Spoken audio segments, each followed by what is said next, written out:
नेपाल प्रहरीमा ज्येष्ठता र वरियता मिचेर धीरज प्रताप सिंहलाई आइजिपीमा बढुवापछि सरकार अर्को विवादमा सहकुल थापा र विश्वराज पोखरेल अदालत जाने तयारीमा। आसन्न स्थानीय तहको चुनावका लागि मुलुकका 6वटै महानगरमा मेयरका लागि 161 र उपमेयरमा 83 जना उम्मेद्वार प्रतिस्पर्धा गर्दै मतदाता रिजाउन नेता कार्यकर्ता व्यस्त। धनुषामा उम्मेद्वारको घर दैलो कार्यक्रम तीव्र। नगरायन नगरपालिकाका किसानलाई भने चुनावी रौनक भन्दा पनि मल र बिउकै चिन्ता। साउदी अरबद्वारा आर्थिक सङ्कटबाट गुज्रिएको पाकिस्तानलाई $8 अर्ब सहयोगको घोषणा। र स्पेनिस ला लिगा फुटबलको पछिल्लो खेलमा मार्लोका विरुद्ध बार्सिलोना विजयी। एल्चे र ओसासुनाद्वारा 1-1 को बराबरी। नमस्कार, कान्तिपुर डायरीका साथ म साथी केशु र म अनिल। समाचार अब विस्तारमा। नेपाल प्रहरीमा ज्येष्ठता र वरियता मिचेर धीरज प्रताप सिंहलाई महानिरीक्षक आइजिपीमा बढुवा गरेपछि सरकार अर्को विवादमा परेको छ। विधि मिचेर कनिष्ठलाई आइजिपी बनाइएको र आफूहरूमाथि अन्याय भएको भन्दै 2 अतिरिक्त प्रहरी महानिरीक्षक एआइजी सर्वोच्च अदालत जाने भएका छन्।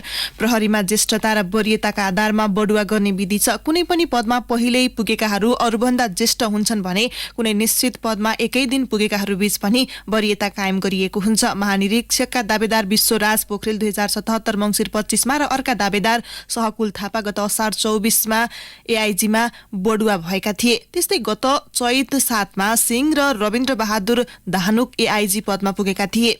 महानिरीक्षकमा सरकारले सिंहलाई रोजेपछि उनी भन्दा 9 महिना अघि एआइजी भएका थापा र 16 महिना अघि एआइजी भएका पोखरेल अदालत जाने भएका हुन्।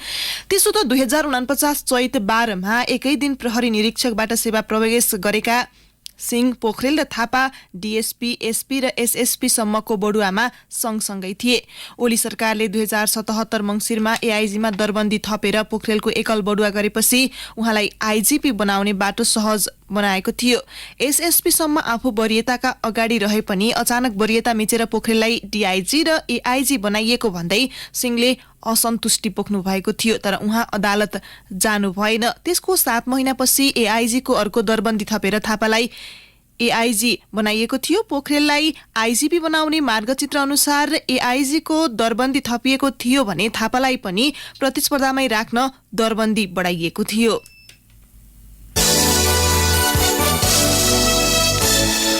अब स्थानीय तह निर्वाचन विशेष। स्थानीय तह निर्वाचन विशेष। स्थानीय तह निर्वाचनमा 21 वर्षदेखि 94 वर्षसम्मकाले उम्मेदवारी दिएका छन्। प्रतिस्पर्धामा उत्रिएका मध्ये 21 देखि 40 वर्षका युवा मात्रै 41% छन्। कुल उम्मेदवारी 1,44,859 जनाको परेकामा युवा 59,402 जना छन्। निर्वाचन आयोगका अनुसार 21 वर्षका उम्मेद्वार मात्रै 412 जना छन्। उनीहरूमध्ये 26 जना पालिका प्रमुख वा अध्यक्षका प्रत्याशी छन्। 21 वर्षीय उमेरवालाका पुरुष 203 भन्दा महिला 209 बढी भए पनि प्रमुख वा अध्यक्षमा महिला उम्मेद्वार छैनन्।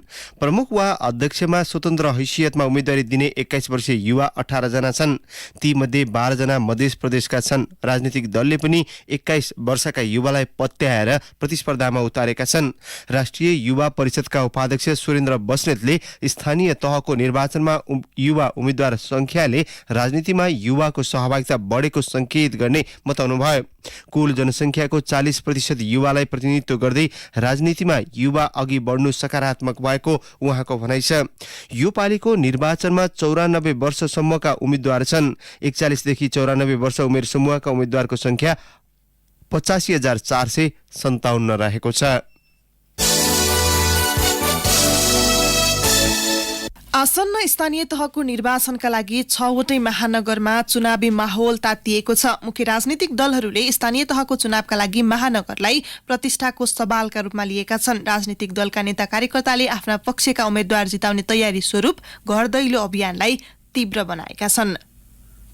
प्रदेशको एकमात्र महानगरपालिका विराटनगर कांग्रेसका संस्थापक नेता बीपी कोइरालादेखि गिरिजा प्रसाद हुँदै शेखर र सुजाता कोइरालासम्मको राजनैतिक कर्मभूमि हो। पछिल्लो संसदीय निर्वाचन बाहेकमा 2007 सालको क्रान्तिदेखि नै त्यहाँको राजनीति र चुनावमा कोइरालाहरूकै वर्चस्व छ। स्थानीय तहको निर्वाचनमा गठबन्धनको विपक्षमा रहेका कांग्रेसका नेता शेखर कोइरालाले विराटनगरमा कोइरालाको विरासत जोगाउन पार्टीको लामो रस्साकस्सीका बीच आफू निकट नागेश कोइरालालाई मेयरमा टिकट दिलाएका छन्। जनता समाजवादी पार्टी जसपाले उपेन्द्र यादवका छोरा अमरेन्द्र यादवलाई उपमेयरमा उठाएको छ। सत्ता गठबन्धनका तर्फबाट मेयरमा कोइराला र उपमेयरमा यादव उम्मेद्वार बनेका छन्, तर जनता समाजवादी पार्टी परित्याग गरेर स्वतन्त्रबाट मेयरमा उमेश यादव र माओवादी केन्द्रकी नमिता न्यौपाने उपमेयरमा बागी उम्मेद्वार बनेका छन्। दुवैजनाले समान चुनाव चिन्ह लालटिन छाप पाएका छन्। एमाले मेयरमा सागर थापा र उपमेयरमा शिल्पा निरौला कार्कीलाई उम्मेद्वार बनाएको छ। राप्रपाबाट मेयरमा प्रहलाद शाह र उपमेयरमा बबिता आचार्य उम्मेद्वार छन्। विराटनगरमा यसपटक स्थानीय तहको चुनावमा मेयरका 13 र उपमेयरका 14 जना उम्मेद्वार मध्ये सत्ता गठबन्धन एमाले बागी र राप्रपा बाहेक अन्य उम्मेद्वार खासै चर्चामा नरहेको हाम्रा सहकर्मी देवनारायण शाहले जनाएका छन्। यस्तै प्रदेश 2 को एकमात्र महानगरपालिका वीरगञ्जमा यसपटक सत्तारूढ गठबन्धन र एमाले नेतृत्वबीच कड़ा प्रतिस्पर्धा हुने भएको छ। तत्कालीन जसपाबाट मेयरमा विजयी भएका निवर्तमान मेयर विजय कुमार सरवगी यसपटक एमालेमा प्रवेश गरेर एमालेबाट मेयरका उम्मेद्वार बनेका छन्। एमालेसँग गठबन्धन गरेको लोसपाले उपमेयरमा पुरुषोत्तम झालाई खडा गरेको छ। गत निर्वाचनमा लोसपाबाट उपमेयरमा प्रतिस्पर्धा गरेकी रम्बा मिश्राले यसपटक बागी उम्मेद्वारको रूपमा उपमेयर पदमा उम्मेदवारी दिएकी छन्। सत्तारूढ गठबन्धनको तर्फबाट लोसपा त्यागेर जसपा प्रवेश गरेका राजेश मानसिंह मेयर पदमा उम्मेद्वार बनेका छन्। उपमेयरमा नेपाली कांग्रेसका इम्तियाज आलम उम्मेद्वार रहेका छन्। राप्रपाबाट पत्रकार गिरीश गिरीले मेयर र बिना जयसवालले उपमेयरमा उम्मेदवारी दिएको हाम्रा सहकर्मी शंकर आचार्यले जनाएका छन्। 32 वटा वडा रहेको वीरगञ्ज महानगरमा उम्मेद्वारहरूले मतदाता रिझाउन कुनै कसर बाँकी राखेका छैनन्। सत्तारूढ दलको मात्रै होइन, भरतपुर महानगरपालिकामा एमाले पनि गठबन्धन बनाएर चुनावमा हुमिएको छ। साथै कांग्रेसका पुराना नेता जगन्नाथ पौडेलले मेयर पदमा स्वतन्त्र उम्मेदवारी दिएपछि भरतपुरले अहिले देशकै ध्यान तानेको छ। कुल 29 वटा वडाहरू रहेको भरतपुरमा 1,85,000 मतदाता छन्। भरतपुरमा विभिन्न पार्टी तथा स्वतन्त्रबाट गरेर 27 जना मेयर र 10 जना उपमेयरका उम्मेद्वारहरू खडा भएका छन्। सत्तारूढ गठबन्धनबाट भरतपुरको मेयरमा माओवादी केन्द्रकी रेणु दाहाल र उपमेयरमा नेपाली कांग्रेसका चित्रसेन अधिकारी उम्मेद्वार रहेका छन्। त्यसैगरी नेकपा एमाले भरतपुरको मेयरमा विजय सुवेदीलाई उठाएको छ। एमाले उपमेयरमा राप्रपाकी उम्मेद्वार हिमला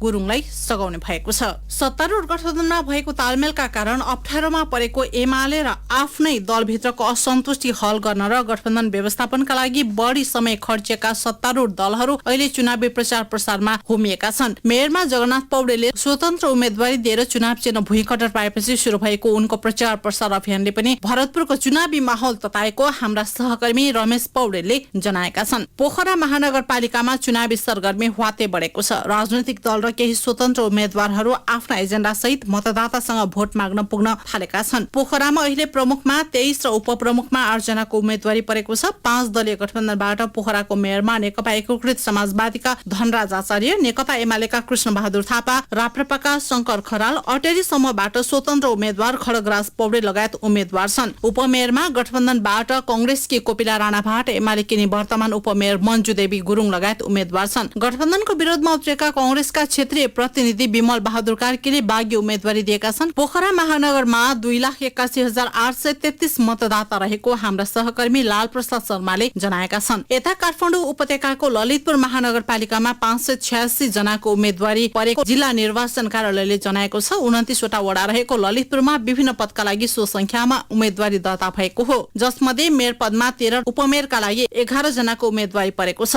मेयर पदका लागि 3 जनाले स्वतन्त्र उम्मेदवारी दर्ता गराएका छन् भने उपमेयरमा 4 जनाको स्वतन्त्र उम्मेदवारी परेको छ। ललितपुर महानगरका प्रमुख दुवै पदमा पुरुषको उम्मेदवारी परेको छ। कांग्रेसले निवर्तमान मेयर चिरीबाबु महर्जलाई उम्मेद्वार बनाएको छ। उपमेयरमा माओवादी केन्द्रले बाबुराजा बज्राचार्यलाई उम्मेद्वार बनाएको छ। कुनै दलसँग गठबन्धन नगरेको एमाले भने मेयरमा हरिकृष्ण बेन्चकार र उपमेयरमा मञ्जली साक्य बज्राचार्यलाई उम्मेद्वार बनाएको छ। काठमाडौँ महानगरमा स्थानीय तहको चुनावका लागि 826 जनाको उम्मेदवारी परेको छ। 32 वटा वडा रहेको काठमाडौँ महानगरमा मेयरका लागि 55 वटा उम्मेदवारी परेको जिल्ला निर्वाचन अधिकृत राजकुमार खतिवड़ाले जानकारी दिनुभयो। जस अन्तर्गत दलगत 20 वटा र स्वतन्त्र तर्फबाट 35 जनाको उम्मेदवारी परेको छ। उपमेयरका लागि 11 वटा दलगत उम्मेदवारी र 19 वटा स्वतन्त्र उम्मेदवारी परेको उहाँले जानकारी दिनुभयो। काठमाडौँ महानगरमा कांग्रेसका तर्फबाट श्री सृजना सिंहलाई मेयरको उम्मेद्वारका रूपमा अघि सारिएको छ। उपमेयरमा एकीकृत समाजवादीका रामेश्वर श्रेष्ठलाई उम्मेद्वार बनाइएको छ। एमालेका तर्फबाट केशव स्थापित मेयरका उम्मेद्वार बनेका छन्। यस्तै उपमेयरमा स्वतन्त्र उम्मेद्वार घोषणा गरेकी सुनिता डङ्गोलाई एमालेले पार्टी प्रवेश गराएर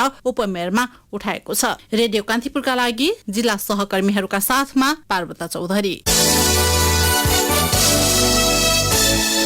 महोत्तरीका 15वटा स्थानीय तह मध्येको एक बर्दिवास नगरपालिकामा प्रमुख दलहरू बीच नै आगामी स्थानीय तह निर्वाचनमा प्रतिस्पर्धा हुँदैछ। अघिल्लो पटक माओवादी केन्द्रले मेयरमा जितेको बर्दिवासको चुनावी समीकरण यो पटक फेरिएको पाइएको छ।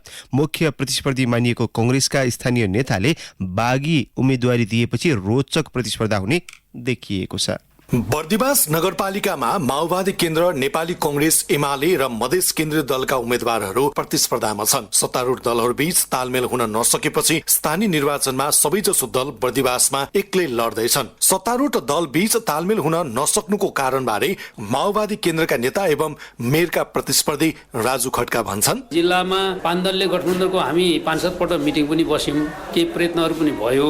गठबन्धन दलहरूको बीचमा पनि प्रतिस्पर्धात्मक चाहिँ हुन सक्छ भन्ने कुरा हाम्रो पार्टीको लाइन, गठबन्धनको लाइन भएको कारणले गर्दाखेरि हामीले यसलाई धेरै आवश्यकता महसुस त भएन। तर गठबन्धन परिस्थिति हेरिकन भोलि हाम्रो मिटप्याक पनि हुन सक्छ। अघिल्लो पटकको निर्वाचनमा माओवादी केन्द्रले 1000 भोटको अन्तरमा मेयर जितेकोमा यो पटक स्थिति फेरि नै आकलन गरिएको थियो। तर यति बेला दोस्रो स्थानमा रहेको कांग्रेसभित्रको असन्तुष्टि र बागी उम्मेदवारी उसका लागि टाउको दुखाइ भएको छ। कांग्रेसका पाका नेता चिरञ्जीवी हमालले टिकट पाएपछि अघिल्लो पटक निर्वाचन हारेका प्रहलाद छेत्रीले छुट्टै टिम बनाएर प्रतिस्पर्धा गर्दैछन्। कांग्रेसका आधिकारिक उम्मेद्वार हमाल भने बागी उम्मेद्वारले आफूलाई फरक नपार्ने बताउँछन्। मेरो पार्टीको मान्छे थियो, यदि भएन, अब नेपाली कांग्रेस म मात्रै हो, ऊ होइन, ऊ त सोच्नु भइगयो नि। के छ भने मेरो आफ्नो आचरण, जुन पार्टीको जुन पुराना कार्यकर्ता जति छन्, पार्टीमा जो यहाँ कालान्तरदेखि बसेका जो कार्यकर्ता ती सबै मेरो पक्षमा छन्। अहिले हुवा गर्ने त्यो युवा सर्कल चाहिँ उतापट्टि छ। नेपाली कांग्रेसको जहिलेदेखि त्यो सबै सम्पूर्ण कार्यकर्ता मसँग छ। तर कांग्रेसभित्रै बागी उम्मेद्वारले चुनावी नतिजालाई निकै हदसम्म प्रभावित गर्ने धेरैले ठानेका छन्। मधेस र पहाडका समुदायको मिश्रित बसोबास रहेको यस नगरपालिकामा 42,759 कुल मतदाता रहेका छन्। बर्दिवास नगरपालिकामा राजनीतिक चहलपहल बढी नै छ। मुख्य गरी माओवादी केन्द्रका नेता गिरिराजमणि पोखरेल, लोकतान्त्रिक समाजवादी पार्टीका अध्यक्ष महन्त ठाकुर र शरद सिंह भण्डारीको गृह जिल्लाको मुख्य शहर भएकाले बर्दिवासको राजनीतिक सरगर्मी बढी पाइएको हो। मुख्य प्रतिस्पर्धा माओवादी केन्द्र, कांग्रेस, एमाले बीच हुने देखिएको छ। एमालेबाट उपमेयरको उम्मेद्वार दुर्गा दाहाल अन्य दलको तुलनामा आफूहरू बलियो रहेको दावी पेश गर्छिन्। आफूहरू नगरको विकासमा प्रतिबद्ध रहेको उनको भनाइ छ। फोहोर व्यवस्थापनका कुरा छन्, ढल निकासका कुरा छन्, त्यसपछि यो चाहिँ पर्यटनको सम्भावना बोकेको छ, त्यसपछि शिक्षाको क्षेत्रमा पनि अगाडि बढिरहेको अवस्था छ। महिला हिंसा सम्बन्धी, महिलाको अधिकार हनन भएका कुराहरू धेरै पेन्डिङमा, त्यस्ता धेरै केसहरू छ। पहिलो काम नै त्यो महिलाहरू सम्बन्धी भएको, त्यो हिंसा सम्बन्धी घटेका फाइलहरू खोलेर म सही गरेर काम सुरु गर्छु भन्ने मैले एउटा प्रतिबद्धता गरेको छु। महन्त ठाकुर नेतृत्वको लोकतान्त्रिक समाजवादी पार्टीले कांग्रेसका बागी उम्मेद्वार प्रहलाद छेत्रीलाई समर्थन गर्दै उम्मेदवारी फिर्ता लिएको बताइएको छ। चुनावी समीकरण फेरिँदै जाँदा सबैजसो दलका नेता कार्यकर्ताले घर दैलो कार्यक्रमलाई निरन्तरता दिएका छन् र खासै प्रतिस्पर्धामा नरहेका भनिएका दलका परम्परागत मतदाताको भोट आफ्नो पक्षमा पार्ने रणनीति अख्तियार गरेका छन्। रेडियो कान्तिपुरका लागि सुनिता बरालका साथमा सन्तोष गन्धर्व, बर्दिवास। कान्तिपुर डायरीमा अब ब्रेकको पालो। ब्रेकपछि कान्तिपुर डायरीमा अब कान्तिपुर सविस्तार। कान्तिपुर सविस्तार। निर्वाचन नजिकै गर्दा धनुषाका स्थानीय तहमा उम्मेद्वारहरूले घर दैलो कार्यक्रम तीव्र बनाएका छन्। आगामी 5 वर्षमा पालिकाको विकासका लागि भन्दै उनीहरूले ठूला योजना र कार्यक्रमको प्रतिबद्धता सहित आश्वासन बाँडेका छन्। तर धनुषाको नगरायन नगरपालिकामा कृषिमा निर्भर मतदातालाई भने चुनावी रौनक भन्दा खेती किसानीका लागि मल र बिउको चिन्ता बढी छ।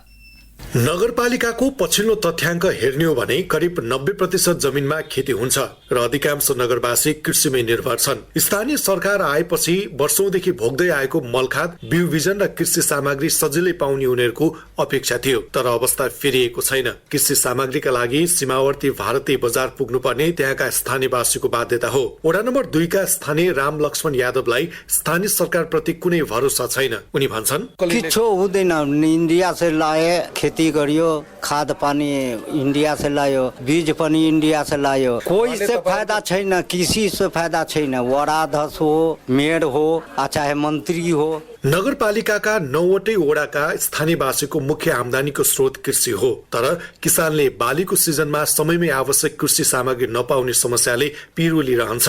मलखाद र बिउ नपाउँदा खिन्न भएका वडा नम्बर 8 का स्थानीय किसान विनोद कुमार यादवले भने, जित्नुभन्दा अगाडि भने त्यो म जितेपछि यो पोखरीको पुरै सौन्दर्यकरण गर्छु। त्यहाँ त गएर सशस्त्र क्याम्प बसाएछ आधा पोखरी त गरे भने कुरा कहाँ गर्छ? जनप्रतिनिधिले गर्दैन नि त। न शिक्षा छ, न स्वास्थ्य छ, न किसानलाई मल छ, केही पनि छैन यहाँ। हरेक वर्ष किसानहरू बाली लगाउने बेला मल नपाएको गुनासो बोकेर पालिका र वडाहरूमा पुग्छन्, तर उनीहरूको माग सुनाइ नभएपछि फेरि उनै भारतीय बजारमा सामग्री खरिदका लागि जानुपर्ने अवस्था विद्यमान छ। किसानको समस्या बारे सोध्दा नगरपालिकाका प्रमुख परमेश्वर यादव भन्छन्, न सरकारबाट पहल जति रकम आउँछ अलिअलि मात्रै दिन्छ। हाम्रो त अब दिन प्रतिदिन घट्दै जान्छ, रकमै घटिहाल्छ भने के गर्ने? खेती गर्ने अप्ठ्यारो थियो, सरकारले यहाँ उपलब्ध गराउँदैन। जुन बेलामा मल खाद चाहियो त्यो बेलामा सरकारले उपलब्ध गराएन। इन्डियाबाट हामीले ल्याएर यताउता गर्ने, अरू के गर्ने? हामीले त समयमा उपलब्ध गराउँछ, कहाँबाट ल्याउने? कृषिको आधारित देश सबभन्दा कृषिमा जोड दिनु पर्यो, तर अहिलेसम्म हामीहरूले केही पाएन। कुनै समयमा 2टा बोर्डिङ, कुनै समयमा एउटा, त्यो हामीले जहाँ तहाँ 90 वार्डमा गराइसकेको यता यो हाम्रो पालामा, तर अरू ठाउँमा त गर्ने अहिले अप्ठ्यारो भइरहेको छ, बजेटै छैन। नगरायन नगरपालिकामा फेरि उपमेयरमा उम्मेदवारी दिएकी रन्जु कुमारी शाह अघिल्लो कार्यकालमा किसानका समस्या समाधान गर्न नसकेको स्वीकार गर्छिन्। विगत 5 वर्षमा सडक निर्माण सहित पूर्वाधार विकासमा केन्द्रित भएको भन्दै उनले किसानका समस्या सहितका एजेन्डा आफ्नो प्राथमिकतामा रहेको बताउँछिन्। तालमेल मिलाएर हामीहरू योजना बनाएछु। कृषिको, शिक्षाको, पशुको सबै कुन कुन आवश्यकता छ जनता सबैले बुझे जाने छ। काम गर्दैन जनताको हकमा तब भोट हाल्दैन। किसानका समस्या समाधानका लागि भएका पहलबारे सम्बन्धित निकायहरूको आफ्नै खालका जवाब भेटिन्छन्। नगरपालिकाका कृषि शाखाका प्रमुख गंगाराम यादव स्थानीय तहले किसानलाई दिने सेवा सुविधामा कमी नभएको दाबी सहित भन्छन्, वार्डमा समूह छ, सहकारी छ, उहाँहरूले हामीहरूलाई त्यो खबर गरेपछि हामीहरू समयमै त्यहाँ पुगेर उनीहरूको कृषि सम्बन्धी प्राविधिक ज्ञान हामीहरू दिइराखेकै छौँ। त्यो रोग किराको प्रकोप भयो भने त्यहाँ गएर उनीहरूलाई त्यो बाली नाली अनुगमन गरी बिउ विषादी छर्ने नियन्त्रणको लागि हामी त्यो हिसाबले भनिरहेको। निर्वाचनको माहौल बीच उम्मेद्वारहरू प्रचारका लागि घर दैलोमा पुग्दा नगरायन नगरपालिकाका किसानलाई प्रतिबद्धता वा ठूला आश्वासन प्रति खास चासो छैन। उनीहरू भन्छन्, हामीले जनप्रतिनिधिबाट खोजेको ठूलो चीज होइन, हरेक बालीको सिजनमा चाहिने केही बोरा मल अनि केही प्याकेट बिउ बिजन मात्र हो। रेडियो कान्तिपुरका लागि सहकर्मी सन्तोष सिंहका साथमा सन्तोष गन्धर्व, धनुषा। कान्तिपुर सविस्तार।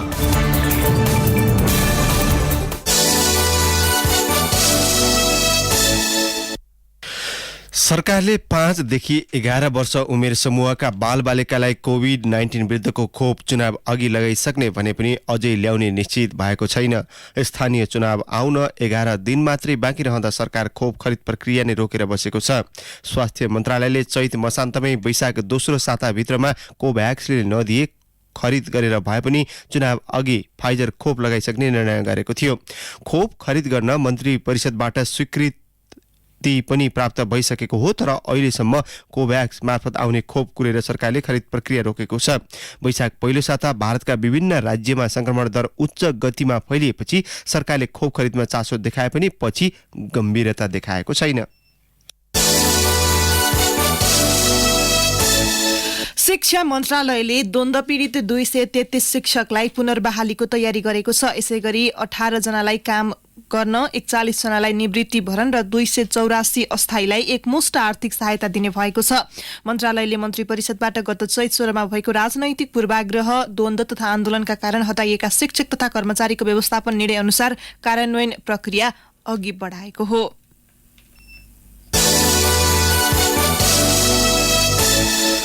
पर्यटकीय केन्द्र ठमेल भित्रको ज्याठा गल्लीमा रहेको छुसिया बहालको छानामा रहेको पुरातात्विक काष्ठकला फ्रान्सको पेरिस स्थित एक निजी संग्रहालयमा फेला परेको छ। पेरिसमा रहेको कोर्नेटे डेसेन्ट संग्रहालयले यी 4 काष्ठकलाका कृतिलाई लिलाइमा राखेपछि सन् 80 को दशकमा चोरिएका यी सम्पदाका बारेमा जानकारी बाहिर आएको हो। यी सम्पदाको लिलामी मूल्य 400 युरोदेखि सुरु हुने र बढीमा 800 युरो रहने संग्रहालयको वेबसाइटमा उल्लेख छ। छुसिया बहाल मन्दिरलाई 17औं शताब्दीको निर्माण मानिँदै आएको छ। चोरिएका वा हराएका कला सम्पदाको खोजी नीति तथा प्रमाणिक पहिचानमा लागि परेको लस्ट आर्ट्स अफ नेपाल अभियानले छुसिया बहालको सम्पदाबारे जानकारी गराएको हो। कान्तिपुर डायरीमा पुनः ब्रेकको पालो। अब आर्थिक प्रसंग। नेपाल विद्युत प्राधिकरणले ठूला उद्योगहरूमा 24 घण्टा बिजुली कटौती गर्न थालेको छ। आन्तरिक उत्पादनले माग नधान्ने र भारतबाट पनि बिजुली नआउने भएपछि उद्योगहरूको विद्युत लोड काटिएको हो। बिजुली पाउन छाडेपछि निजी क्षेत्रका छाता संगठनहरूले विरोध जनाएका छन्। पर्याप्त लोड उपलब्ध गराउनु पर्ने वा लोड कटौती सम्बन्धी पूर्व जानकारी उद्योगहरूलाई दिइनुपर्ने उद्योगी व्यवसायीहरूको माग छ। प्राधिकरणले भने अर्को कुनै विकल्प नभएसम्म उद्योगहरूलाई पर्याप्त बिजुली दिन नसकिने तर समस्या समाधानका लागि अधिकतम प्रयास भइरहेको जनाएको छ। नेपाल विद्युत प्राधिकरणका कार्यकारी निर्देशक कुलमान घिसिङले अहिलेको समस्या अधिकतम 1 साता मात्रै रहने दाबी गर्नुभयो। सेवाग्राहीले अझै सवारी चालक अनुमति पत्र लाइसेन्स सहज रूपमा पाउन सकेका छैनन्। हातमा राजस्व बुझाएको चिट बोकेर हिँड्नुपर्ने बाध्यता टरेको छैन। तर यातायात व्यवस्था विभागले भने वैशाख अन्तिमसम्ममा सबै लाइसेन्स वितरण गरिसक्ने दाबी गरिरहेको छ। जबकि वैशाख तेस्रो साता बित्न लाग्दा 1,90,000 लाइसेन्स छाप्न बाँकी छ। वैशाख अन्तिमसम्ममा पुरानो लाइसेन्स वितरण गरिसक्ने गरी काम भइरहेको विभागका महानिर्देशक नमराज घिमिरेको दाबी छ। उहाँले भन्नुभयो, यो नयाँ र नवीकरण गर्ने लाइसेन्सको संख्या हो। पुराना सबै लाइसेन्स वैशाखभित्र वितरण गरेर जेठबाट नयाँ आवेदन खुलाउने लक्ष्य छ। त्यही अनुसार काम भइरहेको छ।